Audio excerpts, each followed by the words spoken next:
All right, we are finally in Module 2, which is the weather and us, and we're going to be talking about the weather and your health.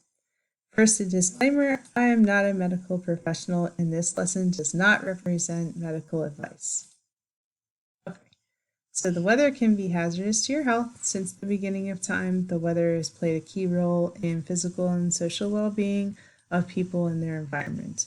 Think when we were more agricultural, it was very dependent on did it rain, did it not rain, how's my crops, my animals, etc.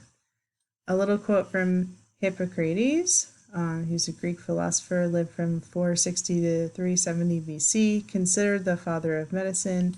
It's where the Hippocratic Oath comes from. He said, "Whomever wishes to investigate medicine properly should proceed thus. In the first place, to consider the season of the year, and what effects each of them produce, for they are not all alike, but differ much in themselves and their changes. Then the winds, the hot and cold, especially such as are common to all countries, then such as are peculiar to each locality."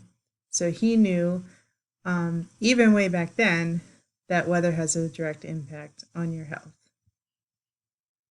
Now, the weather variables that influence one's health are nearly infinite, and each person responds to them in an infinite number of ways. And thousands of studies have been conducted between arthritis and weather, emphysema and weather, etc., etc.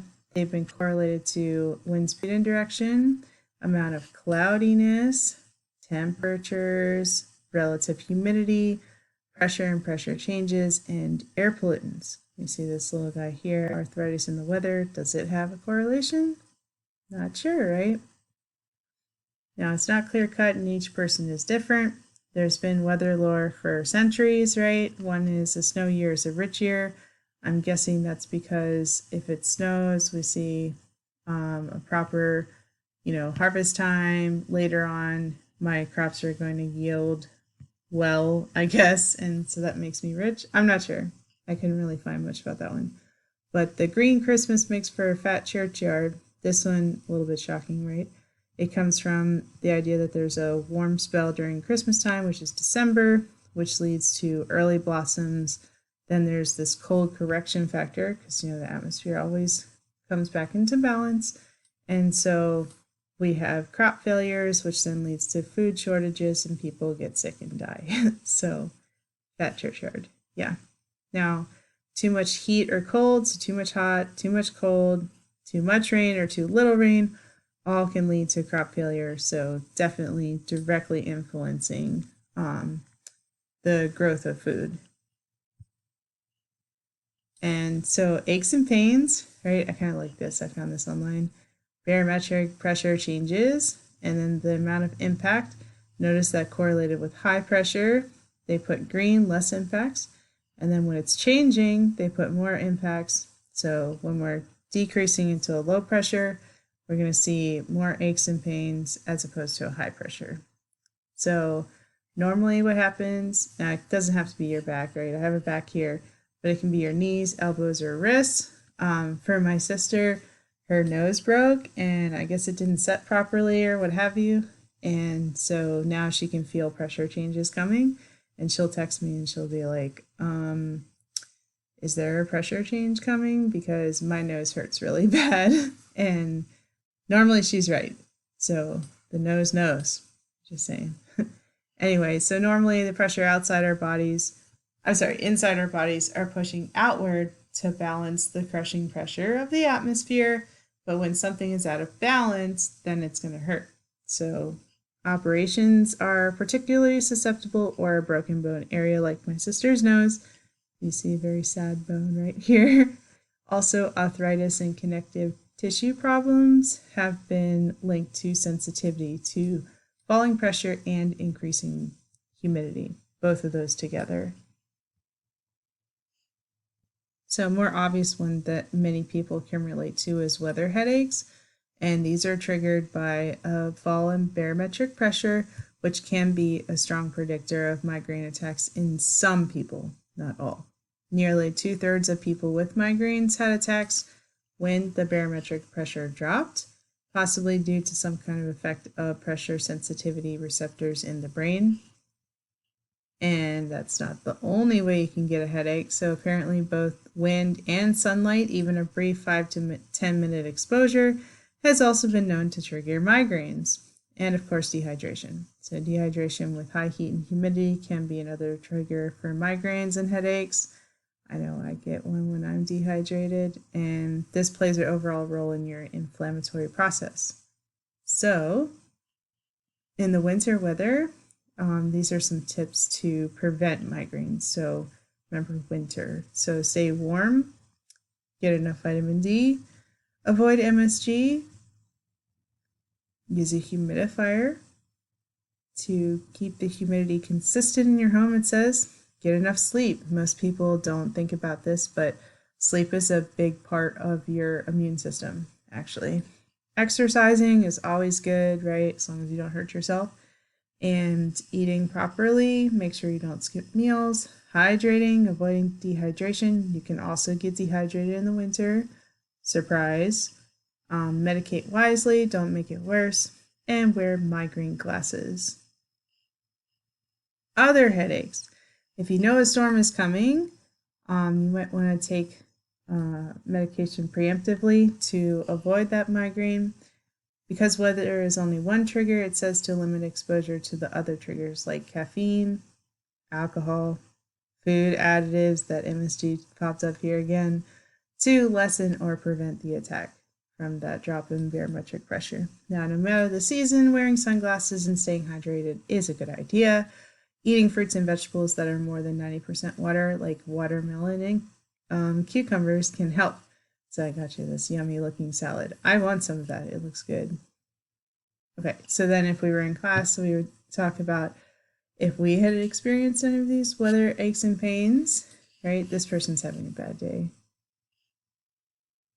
So we're going to switch to temperatures now and the effect on our health. So heat waves, just to remind ourselves, is a prolonged period of abnormally hot and humid weather, typically lasting from a few days to several weeks. And this has to have a minimum temperature of 90 degrees for at least 3 days or more. And they're usually most severe in cities because large cities do not cool off as much as rural areas do. Plus, the stagnation of atmospheric conditions can trap pollutants inside urban areas. And then these large buildings and asphalt and concrete actually absorb more radiation, so it makes it feel hotter inside of the city. And that strong high pressure doesn't move for a long period of time, and that's what triggers our heat wave. So here you see one right here, big dome of hot air, and then there's the surface temperature right there, which is really, really hot for most of the country. And there's some air pollutants there making it look kind of orange. Okay, not trying to scare anyone, but excess heat actually claims the most lives out of any natural disaster in the United States. Over 200 lives are lost every year due to heat waves. And this pixelated graph I have on the left is colors are age groups. So blue is 1 to 17 years old, green is 18 to 44, purple is 45 to 64, 65 to 84 is orange, and then pink is 85 plus. So we see that the elderly and specifically sick people are more susceptible because it hastens this stress on their heart because they're trying to cool off, and it leads to fatalities, unfortunately. Now, historically speaking, in 1930s, right, during the Dust Bowl period, at least 15,000 people were lost just due to heat alone. And in July 1901, over 9,500 deaths were lost to heat. So there's still an unknown number of heart failures because of that strain. So we just know that heat can kill you, but now that we have air conditioning, things are a little bit better, right?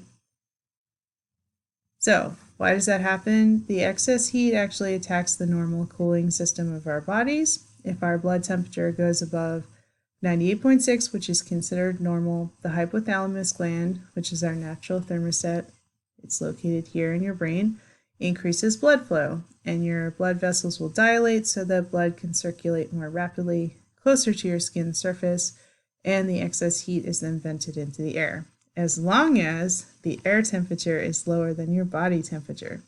So heat flows from higher temperature to lower temperature, just like pressure. So here we see some extreme examples of what can happen. So starting with heat exhaustion, the lesser of the two. So you might feel faint or dizzy, excessive sweating, cool to the touch, clammy, pale skin, nausea or vomiting, a weak pulse, and muscle cramps. In this case, you should get to a cooler air-conditioned place, drink lots of water, and cool yourself off using cold compresses on your neck, sensitive areas to try and cool yourself off. Now, if it progresses to heat stroke, then you're in trouble. So you have a throbbing headache, you might be confused, you might stop sweating, that's a really bad sign. Your body temperature is now above 103, this is when you start getting brain damage.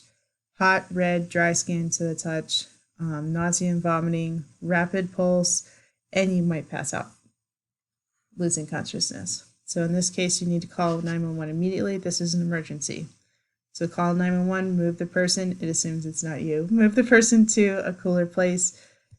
Start trying to cool them off, but not too fast, because that can lead to bad things too. And don't give them anything to drink in case they pass out, right? Now, if your hypothalamus still detects that you're not cooling off, that was kind of phase 1, right? Phase 1 is to move your blood around faster. Phase 2 is water then circulates near your skin and evaporates as insensible perspiration, which means you can't see it. It's just evaporating before it's visible. Then if it continues to still be too hot, it will then move to sensible perspiration, which is visible sweat. And the water evaporates and you feel cooler. So 90% of the heat that we shed from our bodies is through perspiration. And so I have a person sweating here. You can see the visible sweat beads on their skin. And you see that young people are much better at releasing heat through their skin blood flow than older people, which is why it leads to those fatalities. Now, if the humidity is really high, you can't sweat. Why? Because the water vapor's already made the air full, so to speak. So when you try to evaporate into the air, it can't do it. So this is why people get heat sickness. You can also have a loss of salt, which leads to a chemical imbalance, which is why they invented things like Gatorade and Emergency. Those are companies that made electrolyte replacement drinks. So this is the heat index. We've covered this before. If it's 96 degrees Fahrenheit with 50% humidity, relative humidity, it feels like it's 108 degrees. And you're in danger, according to the orange, with prolonged exposure or strenuous activity of a heat disorder. So heat syndrome is a severe disturbance of the human thermoregulatory system. It can range from heat stress to heat stroke, which we just covered. So prevention of this is acclimating to the heat slowly. Don't think that you're in your air conditioning for several weeks and then one day you're going to go to a concert outside and it's 90 plus degrees. That's probably not a good idea. So going a couple of days before the concert maybe and acclimating yourself slowly, a couple hours a day, might make it a little better. Drinking plenty of water, of course, not alcohol because it's a diuretic, which means you get dehydrated. Taking breaks, eating light cold meals is suggested, like salads and cold soups, not fatty food, even though we like it. It actually causes your body a little bit more stress and heat to digest those foods, and wearing lightweight, light-colored clothing. Going the other way, cold can also kill you. Sorry. So wind chill, this is the measure of apparent temperature that uses the effects of wind and temperature on the cooling rate of the human body. And this wind chill chart translates the cooling power of the atmosphere with wind to a temperature under nearly calm conditions. So here we have, like, let's say it's negative 10 degrees outside. It works just like the other index we just looked at. If I have a wind speed of 30, going down here and reading it, it feels like it's negative 39, which is cold. And it suggests that you can get frostbite in 10 minutes or less, which is bad. So you want to make sure that you're wearing layers, or staying inside, right? The reason why this happens is it actually evaporates moisture from your body, which makes you feel cooler, and it cools your body overall. So wind chill, bad for you. Yeah. So hypothermia is another risk here, and that's a significant and potentially dangerous drop in your body temperature. It is most common because of prolonged exposure to cold. I can talk. So if your body temperature reaches 95 or below, you got to call 911. That's an emergency. So frostbite is when you have frozen tissues. So that's usually going to be extremities like your hands, your feet first. It'll turn red and then it'll eventually perhaps turn black. That's like a very end stage of frostbite. That's when you're looking at like amputation. Blah. And then hypothermia, this occurs with very cold temperatures. You might be shivering, feel exhausted, confusion. So you notice on both ends of the spectrum, confusion, your brain can't handle these extremes. So it kind of goes on the fritz. Fumbling hands, memory loss, slurred speech, and drowsiness. Babies might appear to have bright red cold skin, and very low energy. So, if we were in class, we would share any close calls you'd like to share with the class. And so I like to share when I was at Penn State for my undergrad, there was a particular time in the winter semester where it was really, really cold. And I mean like negative 10 degrees. And that was not wind chill, that was the actual temperature. And it said that on a gas station sign, so I'm guessing that wasn't super accurate. It was probably lower than that. So it's nighttime. I'm coming home from studying, and I was literally wearing 3 coats, like 3 coats. So I looked like this big, and 3 pairs of pants. I'm waiting for the bus, and it's really cold. Like, it's so cold, it felt like it went right through the coats into my bones. Like, that's how cold it felt. And I was like, oh my gosh, I can wait for the bus or I can walk home. And at least if I walk home, which is a half a mile away, by the way, then I will feel warmer because I'm moving, right? So I decided to walk. That was a really bad decision. I am here, I'm still alive, but it was just a really bad decision. Should have waited for the bus. The wind chill was just brutal that day. It was so bad. Coldest walk home in my entire life. Anyway, I am still alive, so don't do like the professor did. Okay, now we transition to diseases. Yes, it gets better. So it's well known that certain diseases like dengue fever and malaria are more susceptible in tropical regions because there's an abundance of rainfall year-round for the little mosquitoes to lay their eggs and make more mosquitoes. So the mosquitoes bite someone who's infected, and then they bite you, and then you're infected. So that's how that works. So you see on the left a map that I got of different vector-borne diseases in the tropics. One is malaria, which you can see in red is very prevalent, especially in Africa. Chikungunya, which is in Brazil and Southeast Asia, a little bit in Africa as well. Dengue fever, which is all the black zones.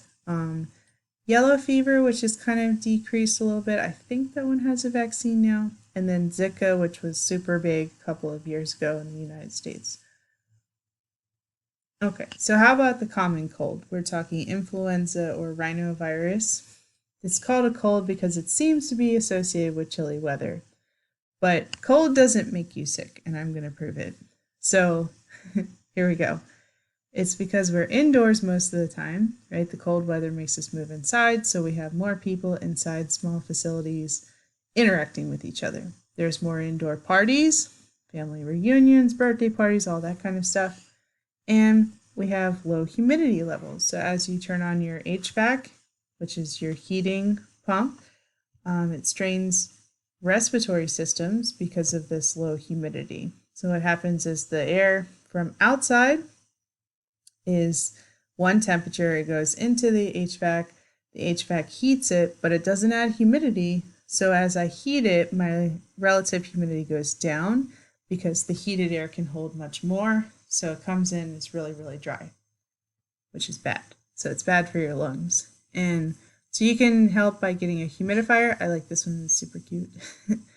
And this was interesting. There was a study that suggested that early in the season, like the fall, we might possibly have lower white blood cell counts because you don't need them as much during the summertime.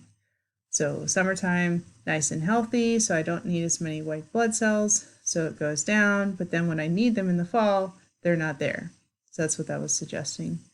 I thought was a little bit interesting. Oh, and that's what white blood cells look like, right? White blood cells are the good guys. They go and fight the things that are attacking you, making you sick, right? Not the red blood cells. White blood cells are the fighters. Okay, so do lower temperatures cause cold? Can you get sick by going outside without a hat? No. It definitely won't help you, though, to take off a hat or not wear one. Flu transmission is by coughing, sneezing, and direct contact with the sick person. Okay, that's how it's transmitted, not by not wearing a hat. A fact is that warmer temperatures might actually break down the flu virus's makeup. So in the summer, we see less cases, but not none. Okay, just less cases because it doesn't work as well during the summertime, which is good for us. It would totally suck to be sick during the summer. So these are some winter health tips. You'll see a bunch of these. Washing your hands, disinfecting surfaces that are touched by multiple people, including grocery carts, staying home if you're sick. Don't share with other people. That's not nice. Staying hydrated, very important. Like I said, in the winter, you can also get dehydrated. People forget this. And plenty of sleep. I'm going to say it again and again. So also, it's been shown that our bodies revert into this protection mode during the cold, which is narrowing our blood vessels. It makes it harder for our white blood cells, the little white blood cells, to travel around. Think there's like a traffic jam inside of your blood.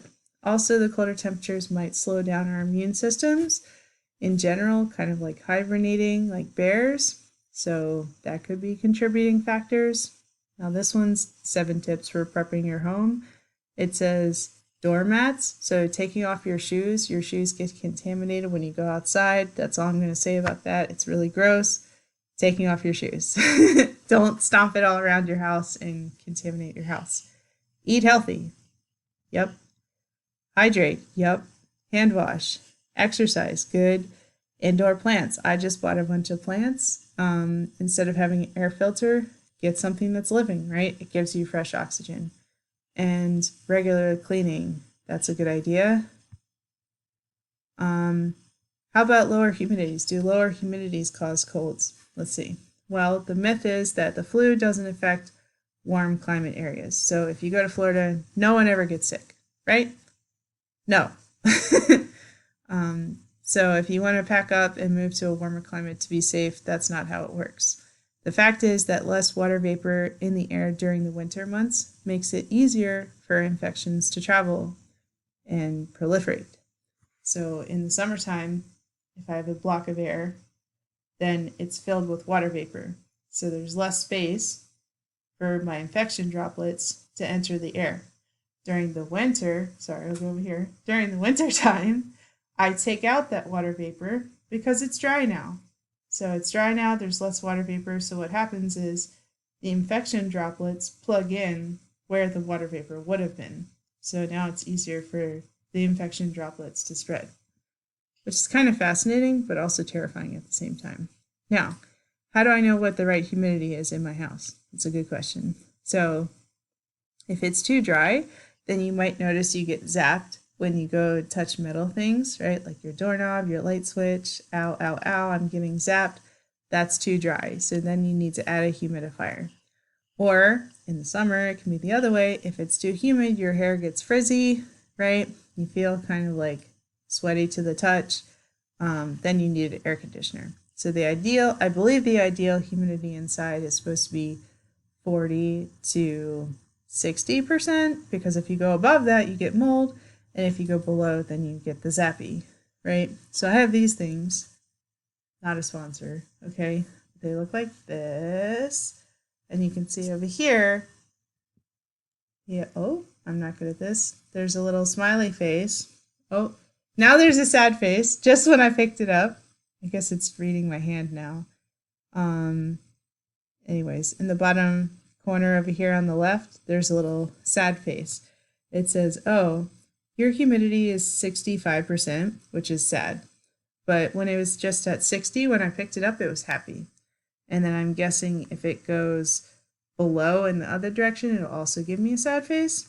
So anyways, these were like $20 on Amazon. So it's a nice way to keep track of humidity in my house.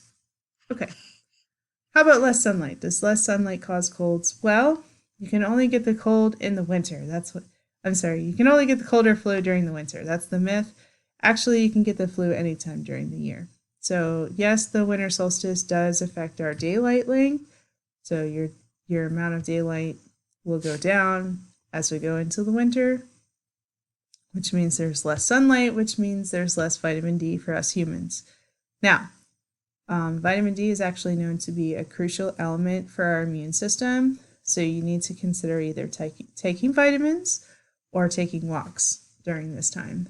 So this is from the UK, and it says, are you deficient? It's like a little pun, right? But this was a little scary when I read this. So it said over 50% of UK adults often feel tired and catch colds and flu during winter months. 50% of UK adults are deficient. That's half. Like half of their adults are deficient in vitamin D. That's a lot. Only 10% of your vitamin D can come from food. So you will have to take a supplement or get outside and get sun. 2/3 of people suffer from low mood and depression during the winter months. We'll get to that in a second. It says to aim for at least 10 minutes of bare skin once or twice per day to expose yourself to sunlight. So even going outside with your face, just standing there for 10 minutes or reading a book in the sun for 10 minutes should get you enough vitamin D. There are 75% of British adults who have never taken a vitamin D test. That's kind of surprising. I guess that's a majority. That's a lot. It says 1/3 of Brits spend less than an hour outside.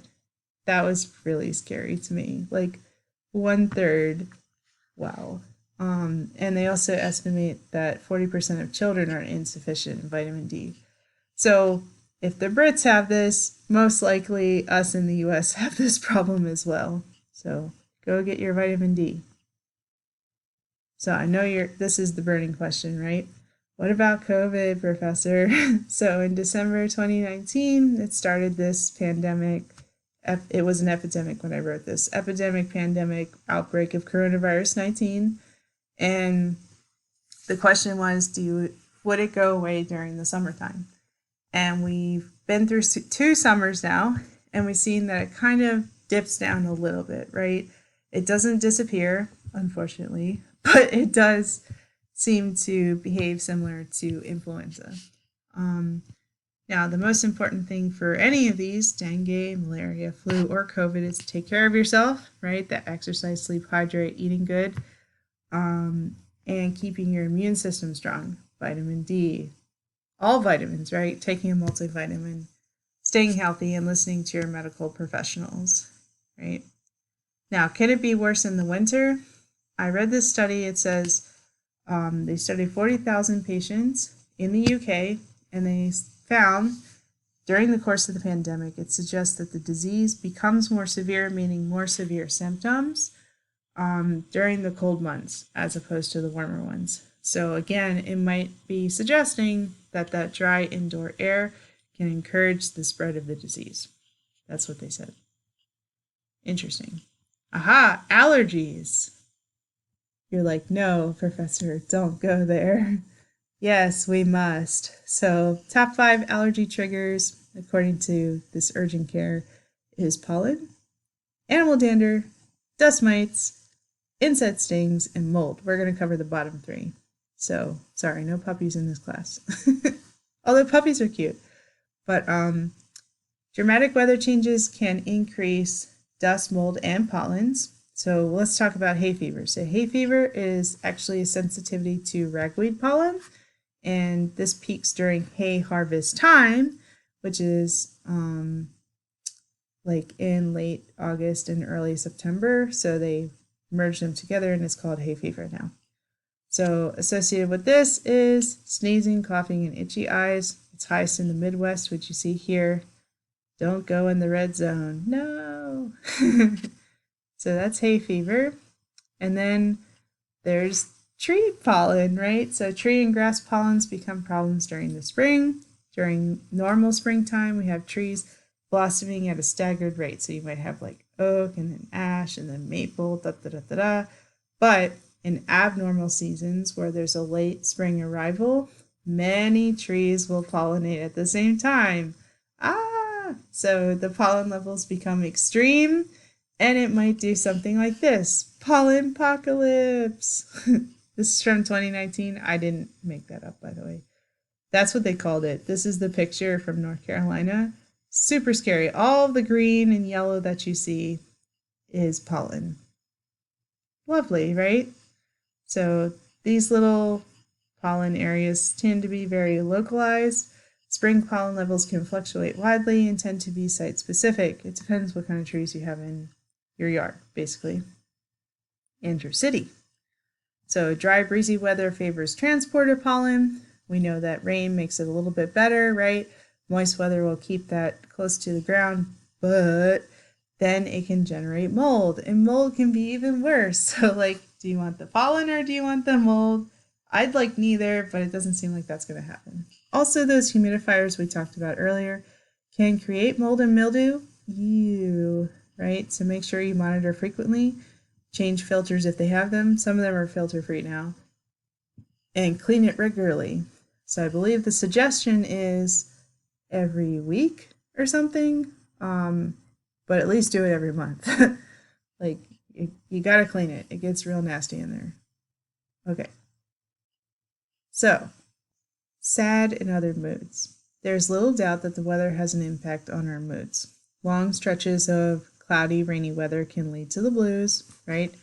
Sad phase. Now, speaking of sad, there is a condition, I'm not being funny, that's called seasonal affective disorder. They recently changed the name, but it's called SAD, and this affects 35 million Americans, and it is induced by reduced sunlight. So sunlight is what stimulates our hormones to make us feel better. So when we have less sunlight, we feel worse, basically. So your symptoms include depression, fatigue, increased appetite, weight gain, those two go together, right? Irritability and difficulty coping. It's most often from fall to early spring. So they suggest you get one of these things. It's like a light therapy. This one's by Philips, not a sponsor. And so it like wakes you up by simulating sunlight. And you can do this easily with smart plugs now. You can simulate a day from a night. It's really, really easy. You can Google how to do that. It's super simple. And what happens is your pineal gland releases more melatonin, makes you feel sleepy. Usually this hormone peaks production between 2 and 3 a.m., which is good because that's when you're sleeping, right? That's when you're supposed to be asleep. And it'll be enhanced during these winter months. So it is suggested that you seek professional treatment, like the light therapy that I was saying. Create an automated daylight versus nighttime, and mild cases can be controlled by keeping drapes open, blinds open, sitting near windows, keeping your lights on during overcast days like today when I'm recording this, getting outside as much as possible, and vacationing to sunnier areas, of course. Another one that is suspected, this is not confirmed, suspected of causing physiological and psychological reactions is the Santa Ana winds. We've talked about these before. They have very low moisture content. They come out of the mountains and down, squeezes out all that moisture, and is very hot and dry. So this has been linked to reduced concentration, increased irritability, and so they're suggesting that it causes more accidents, crimes, and suicides. Maybe? Again, not confirmed. So why would that be? Stay with me for a second. So ions in the atmosphere, these are charged gases. We'll cover this when we talk about the ionosphere. So here's what the ionosphere looks like. Basically, it electrifies our clouds, and they're saying that this could have an influence on behavior. So 20,000 positive ions and 16,000 negative ions are in every cubic inch of the atmosphere, so that's roughly that big. And so an excess positive ion might actually affect our serotonin levels, which is our mood hormone, which is associated with the Santa Ana winds. So they're saying that the Santa Ana winds make an excess positive ion situation, which affects moods. Maybe? But this is not a universally accepted relationship. So this is kind of suggested, but not really confirmed. Okay, so if we were in class, I asked if any family have sayings that you wanted to share. Like my friend's mom swears that if they don't wear a hat in the cold, they'll catch a cold. We already covered why that's not the case. All right, so now we transition to the weather in your body. So just a couple of brain twisters to kind of postulate to you, such as, why do you see your breath on cold mornings? Well, one of my former professors called this BioFog, so I've stuck with that ever since. On brisk mornings, your body is actually creating steam fog. So there's a small amount of water vapor in your breath as you exhale, and the water vapor saturates the cold air around it that it's coming into contact with, which then immediately condenses into a tiny cloud, right? Also known as fog.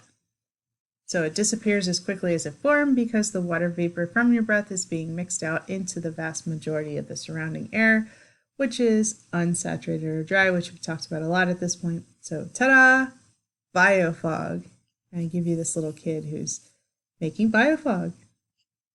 Okay, a brief little segue about asthma here. So extreme weather, especially high heat and humidity, dry wind, rain, bitterly cold air can all trigger asthma attacks, and air pollution as well. But asthma is an inflammation of the airways. So you see here our airways, and these are inflamed. And extreme weather can actually change the type of air that you're breathing, which then irritates these airways. So very humid air makes it heavier and harder to breathe, and cold, dry air actually dehydrates your bronchial tubes, which are right here. That dehydration causes them to narrow and restrict airflow, which is what asthma does to begin with. So it really makes it hard to breathe. And like I said, pollen, mold, and air pollution can also cause asthma flare-ups. So weather can have a big impact on people with asthma, and they actually put out air quality alerts for sensitive type groups, which includes asthma. So you should watch out for those if you have asthma. Okay, what about chapped lips and dry skin? What gives, winter? Well, if you live in an area of the world where there is one, winter, and two, you use an HVAC to heat your home, you've probably experienced this situation. So what's going on? Like I said before, as the HVAC heats the air, it causes the relative humidity in the air to decrease because I'm heating the air without adding any moisture. So unless you invest in a humidifier, it's fairly likely that you're going to need some lip balm and some body lotion. By the way, there's 3 different types, right? There's body lotion, body cream, and body butter. You should definitely look up the difference. All right, how about freezer burn? It's not supposed to look like that. Big hint. So although modern conveniences include freezers and refrigerators, which can store our food for long periods of time, they can also turn for the worst. So we've all experienced it. We go home. I want to make my favorite veggie or snack. For me, it was chicken nuggets the other day. And hello, it has frost all over it and it tastes disgusting. Literally, it was like the worst thing I've ever eaten. What happened? Well, foods that are in poor storage containers in frost-free freezers can lead to this situation. So the modern refrigerator is made to remove moisture from the freezer section, which leaves it relatively dry, which is great, right? But any moisture in our frozen goods then sublimates, meaning it changes from ice directly to vapor without changing to liquid first, and then it dries out our food. So it's actually dehydration, not burn. So it's technically not a burn. There you go. That's freezer burn. Okay, so we've all wondered it. How come the bathroom floor feel so much colder than my fluffy bedroom carpet? They're both at the same temperature. They're both in the same building, right? So the main difference here is the type of material and how well it retains and conducts through physical contact heat. So objects that are good conductors can feel cold to the touch even at room temperature. Don't forget that you're full of heat. So remember your temperature is like somewhere in the upper 90s. So in this case, the bathroom floor tile surface is the better conductor. So it can actually zap the heat energy out of your feet faster than the carpet can. Because remember, the carpet, don't be offended, but carpet is mostly air. Okay, it has fibers and then it's mostly air. So it has a lot of air pockets in it, and air is a very poor conductor of heat. So that's why the bathroom floor tile is better at zapping heat energy out of your feet than the carpet is. Ta-da! Mystery solved. So this is your vocabulary for this section. And then if we were in class, we would do a little analysis about urban heat islands in Los Angeles. And I found this website, which shows you a map of DC and Baltimore. And what you can do is use the slider to go back and forth between satellite on the right-hand side and, temperatures on the left-hand side. So this is afternoon urban heat island temperature. So we see that the areas that are blue are generally going to be forest, right? And the areas that are red are generally going to be built up areas. So this is a fun map to play with. You should definitely go do that. All right, that is the end of class. So hopefully I will see you next time. Bye.